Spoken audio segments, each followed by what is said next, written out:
Hello दोस्तों, आप सभी का स्वागत है आज की वीडियो में। आज की वीडियो में बात करेंगे जो कि मैंने आपको पेडागोजी का नेक्स्ट चैप्टर स्टार्ट करवा दिया था, आकलन और मूल्यांकन। उसके रिलेटेड मैंने आपको कुछ बताए थे कि आकलन और मूल्यांकन क्या होता है और उसके बारे में बताया था मैंने आपको, उसके लाभ और हानि और उसके कितने प्रकार होते हैं उसके बारे में मैंने आपको लास्ट वीडियो में बता दिया था। अगर आपने वीडियोज़ देखी होंगी तो आपको पता होगा, नहीं देखिए तो मैं आपको रिकमेंड करूँगा, नीचे कमेंट बॉक्स में मैंने आपका वहाँ पर यानी कि डिस्क्रिप्शन बॉक्स में मैंने लिंक दे रखा है, वहाँ जाकर देख सकते हो, या फिर मैंने चैनल में अलग से प्लेलिस्ट बना रखी है, वहाँ पर जाकर आप देख सकते हो। तो जैसे मैंने आपको बोला था कि मैं आपको ये वीडियोस करवाऊंगा दो पार्ट में। एक पार्ट में मैंने आपको उसके प्रकार बताए थे, आज हम बात करेंगे आकलन के जो प्रतिरूप होते हैं यानी कि जो उसके प्रारूप होते हैं उसके बारे में बात करेंगे। ओके, तो इस वीडियो को आप एंड तक देखते रहेगा, आपको सारी इंफॉर्मेशन मिल जाएगी। तो नमस्कार दोस्तों, मेरा नाम है दीपक, आप देख रहे हो DK Gupta online videos for government exam. चलिए शुरू करते हैं।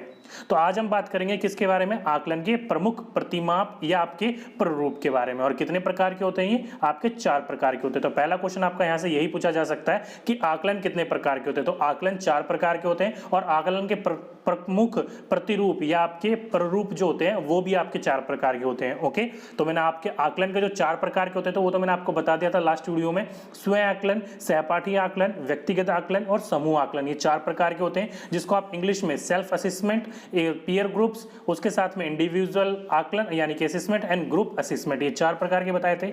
और आज हम बात करेंगे आकलन के प्रमुख प्रतिरूप। तो पहला आपका कौन सा है 4 में से, वो है आपका अधिगम के लिए या फिर उसके हेतु आकलन, जिसको आप हिंदी में बोलते हो और इंग्लिश में बोला जाता है असेसमेंट फॉर लर्निंग बोला जाता है। ओके, इसमें क्या होता है तो ध्यान रखिएगा, अगर सरल शब्दों में कहा जाओ तो इसमें आपका जो अध्यापक होता है वही आपको प्रश्न देता है और वही उसका आंसर भी बताता है, मतलब। ओके, तो आपका शाब्दिक अर्थ पढ़ते हैं, देखिए क्या बोल रखा है, इस प्रारूप में अध्यापक स्वयं बालकों की समस्या का निदान करता है। यहाँ पर साफ बोल रखा है कि अध्यापक क्या करता है, बच्चों की जो समस्या होती है, बच्चों के जो प्रश्न होते हैं उसके उत्तर का निदान वो खुद ही करता है, मतलब वो खुद ही देता है, अर्थात स्वयं ही प्रश्न करता है, मतलब खुद ही प्रश्न करता है और स्वयं निदान करता है, मतलब उसका उत्तर भी करता है, मतलब उपचारात्मक शिक्षण भी करता है। तो अगर आपसे पूछा जाए कि असेसमेंट फॉर लर्निंग यानी कि अधिगम के लिए आकलन में क्या करा जाता है, तो उसमें आपका अध्यापक आपसे प्रश्न भी करेगा और प्रश्न का उत्तर भी वो स्वयं बताएगा। ओके, अब बात कर लेते हैं सेकंड वाले का। सेकंड वाले को क्या बोलते हैं, असेसमेंट एज लर्निंग बोलते हैं और हिंदी में से बोलते हैं अधिगम के रूप में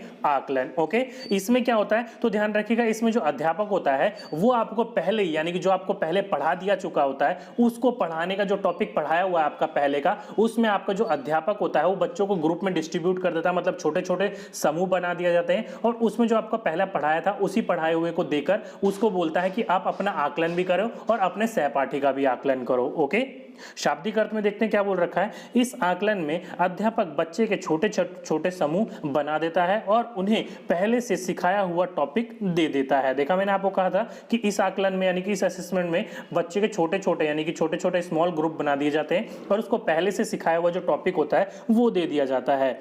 उनसे कहता है कि अपना आकलन भी करो और दूसरों का भी, इसमें अधिगम सुचारू रूप से चलता रहता है। कैसे, देखो अगर आपको 2 बच्चों को आमने सामने रख दिया जाए, मतलब छोटे छोटे बच्चों में ग्रुप बांट दिए जाए, उसमें क्या बोला जाता है कि एज आप अपने शिक्षा का या अपने ज्ञान का सामने प्रदर्शन करो और सामने वाला आपको सुनेगा, जो गलतियां होगा वो बताएगा, फिर उसकी बारी होगी वो बताएगा। तो दोनों दूसरे क्या कर रहे हैं, एक दूसरे की जो उसे आता है वो सामने वाले को बता रहा है, जो सामने वाले को आता है वो सामने वाले को बता रहा है। ओके, तो दोनों आपस में बात कर रहे हैं, दोनों आपस में अपने ज्ञान का विस्तारण कर रहे हैं, जिसमें एक दूसरे की कमियों का भी पता चलता है और एक दूसरे की अच्छाइयों का भी पता चलता है। ओके, तो इसलिए इसको क्या कहा जाता है, इसमें जो अधिगम होता है यानी कि सीखने की जो प्रक्रिया होती है वो कैसी होती है, सुचारू रूप से चलती रहती है। ओके, तो ये था आपका सेकंड असेसमेंट फॉर लर्निंग, जिसे आप इंग्लिश में बोलते हो असेसमेंट एज लर्निंग और हिंदी में बोलते हो अधिगम के रूप में आकलन। थर्ड है आपका असेसमेंट इन लर्निंग। ध्यान रखिएगा सारे नाम एक एक जैसे हैं, जैसे assessment for learning, assessment as learning और थर्ड आ गया असेसमेंट इन लर्निंग। हिंदी में क्या बोला जाता है, अधिगम में आकलन, बस इतना ही अंतर होता है, के लिए के रूप में, अधिगम में आकलन, अधिगम का आकलन, इतना सा नाम का अंतर है, में के लिए या के रूप में। तो इतना सा अंतर को ध्यान से रखिएगा, पूछा क्या गया है। ओके, तो अधिगम में आकलन क्या होता है, तो इस आकलन में बालक अपना अधिगम खुद करता है और उसे जो ना आए खड़ा होकर अध्यापक से उपचारात्मक अधिगम मांगता है। मतलब बालक जो उसको जो ज्ञान होता है, बालक का जो समस्या होती है वो पहले खुद सॉल्व करके देखता है। अगर किसी चीज में वो अटक जाता है, रुक जाता है, समस्या उत्पन्न होती है, तो वो खड़ा होकर अपने अध्यापक से, अपने बड़े बुजुर्ग से, अपने भाई बहन से, किसी से भी आपका क्या ले सकता है। अगर स्कूल में है तो आपके अध्यापक से लेगा, अगर घर में है तो माता पिता या बड़े भाई बहन से ले सकता है। ओके, तो उसी को क्या बोला जाता है इसमें कि अधिगम में आकलन, यानी कि बच्चा स्वयं सारी चीजों को सॉल्व करेगा, ना आने पर अपना खड़े होकर अध्यापक से पूछ सकता है उसके बारे में। ओके, और लास्ट है आपका असेसमेंट ऑफ लर्निंग, जिसे आप क्या बोलते हैं अधिगम का आकलन। इसमें क्या होता है तो ध्यान रखिएगा, इसमें जो आपके पूरे साल भर की जो आपकी उपलब्धि होती है, जो जो आपने पढ़ा है, उस सारी चीज का एक बार ज्ञान का यहाँ टेस्ट लिया जाता है कि आप नेक्स्ट क्लास में जाने योग्य हो या नहीं हो। जैसे कि आपका पूरे साल भर का जो टेस्ट लिया जाता है सितंबर और मार्च में, वो क्या और देखने को लिया जाता है कि आपने जो पूरा साल भर में सीखा है वो इतना योग्य है कि आप नेक्स्ट क्लास में यानी कि अगली क्लास में जाने योग्य हो या नहीं हो। उसी को क्या कहा जाता है अधिगम का आकलन, यानी कि असेसमेंट ऑफ लर्निंग कहा जाता है।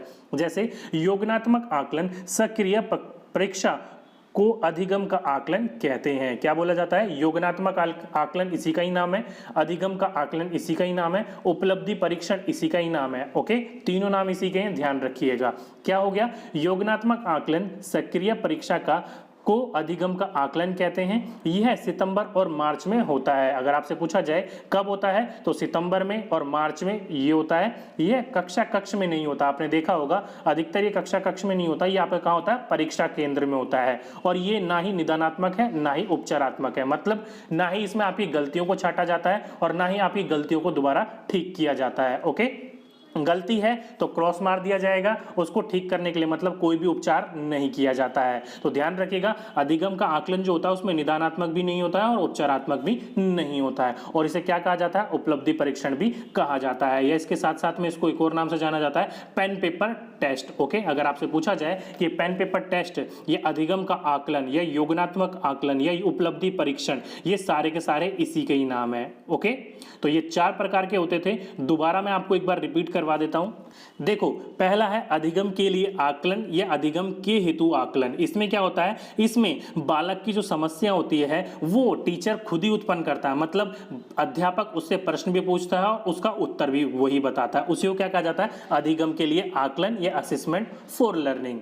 दूसरा असेसमेंट एज लर्निंग या अधिगम के रूप में आकलन। इसमें क्या होता है अध्यापक पहले से पढ़ाए गए टॉपिक को बच्चों को ऐसे छोटे छोटे ग्रुप में बांट देता है और बांटे हुए ग्रुप को वो टॉपिक दे दिया जाता है। इसमें क्या होता है बच्चा अपना भी अधिगम करता है और अपने सामने वाले का जो व्यक्ति होता है या जो बच्चा बैठा होता है उसका भी अधिगम होता है। और इसमें अधिगम कैसा चलता है सुचारू रूप से, यानी कंटिन्यू चलता रहता है। अपना ज्ञान दूसरे को देता है और दूसरे का ज्ञान वो खुद प्राप्त करता है। तीसरा अधिगम में आकलन। इसमें क्या होता है अध्यापक अपना अधिगम खुद करता है, यानी कि लर्निंग जो भी सीखना होता है खुद सीखता है। अगर किसी चीज में वो अटक जाता है तो वो खड़ा होकर अपने अध्यापक से पूछ लेता है उस समस्या का आंसर। ओके, और तीसरा बोल रखा है अधिगम का आकलन। यहाँ क्या है तो अधिगम का आकलन जो आपके पूरे साल भर की उपलब्धि को जांचने का जो टेस्ट लिया जाता है, जो परीक्षा ली जाती है सितंबर और मार्च में, उसको बोला जाता है अधिगम का आकलन, जिससे पता लगता है कि आप अगली क्लास में जाने योग्य हो या नहीं हो। तो 4 प्रकार की असेसमेंट थी। ओके, तो आज की वीडियो में बस यही आपको पढ़ाना था। तो दोस्तों आज की वीडियो में बस इतना ही। अगर वीडियो अच्छी लगी हो तो नीचे जाकर वीडियो को लाइक करना ना भूलिएगा। अगर आपके मन में वीडियो के रिलेटेड कोई भी डाउट हो, कोई भी क्वेरी हो तो नीचे कमेंट बॉक्स में कमेंट कीजिएगा, मैं आपका रिप्लाई जरूर करूंगा। अगर आपने चैनल को अब तक सब्सक्राइब नहीं करा है तो जल्दी से सब्सक्राइब कर लीजिए और उसके साथ में जो बेल आइकन होगा उसको भी दबा दीजिएगा ताकि आने वाली वीडियोस का नोटिफिकेशन आपको टाइम टू टाइम मिलती रहे। तो आज की वीडियो में बस इतना ही। आपसे फिर मुलाकात होगी नेक्स्ट वीडियो में। जब तक के लिए जय हिंद, जय भारत।